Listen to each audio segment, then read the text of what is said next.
Welcome back to Gun&Shot TV. This is Chris, and today we're going to be talking about an interesting K-frame.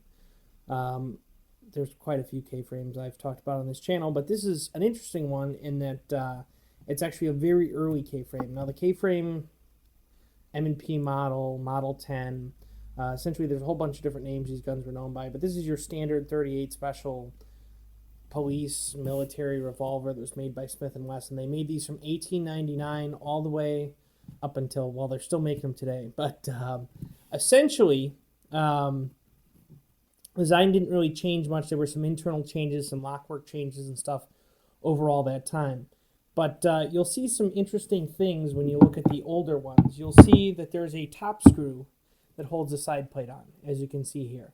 There was also, at one point, a screw in front that held the locking block spring in place. So when you look at an older Smith & Wesson on the rack at a gun shop, you'll sometimes see them listed as a model of 1905, or you'll see them as a Model 10, or you see a whole bunch of different names and numbers, but sometimes if you look closely, you can realize that somebody screwed up. So usually, if you see a screw up here, it's a pretty old one. If you see a screw up here, it's, I think, 40s or so. But that front screw is interesting because it wasn't always there. On very early guns, it's actually not there. So, for example, this was just listed as a Smith & Wesson Model 10. They saw there was no front screw, just assumed, well, it's a Model 10. Well, actually, it's a Model 1902/Model 1905.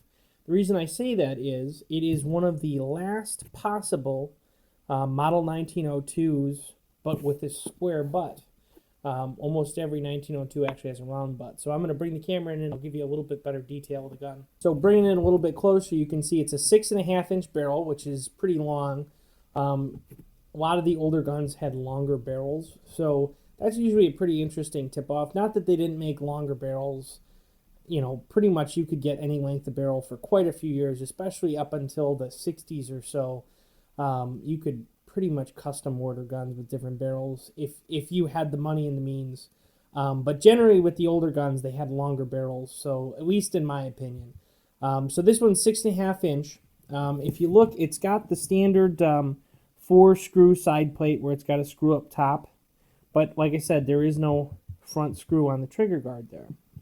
Now, internally, all that's really different is there is a, rather than a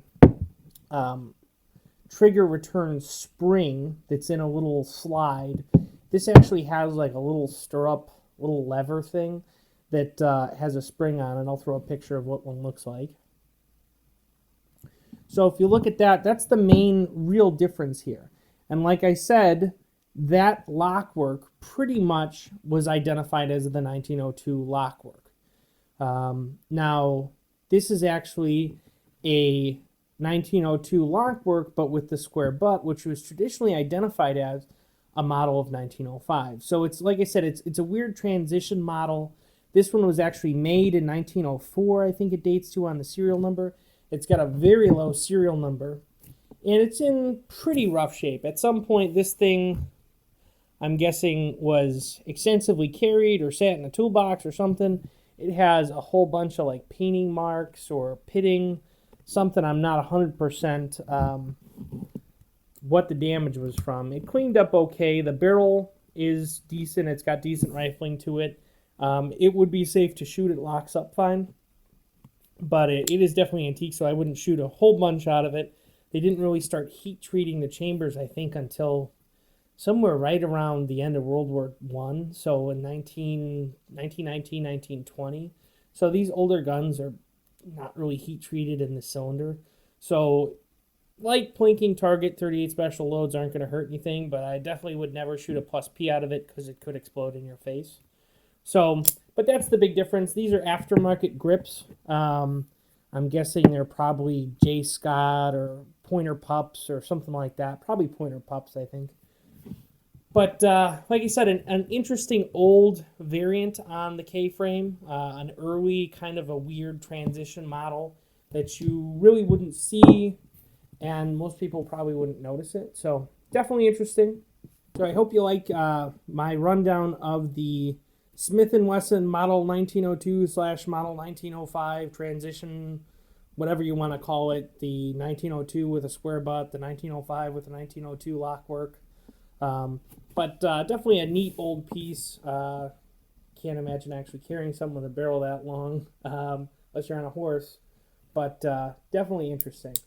For Gun&Shot TV, this is Chris saying thanks for watching.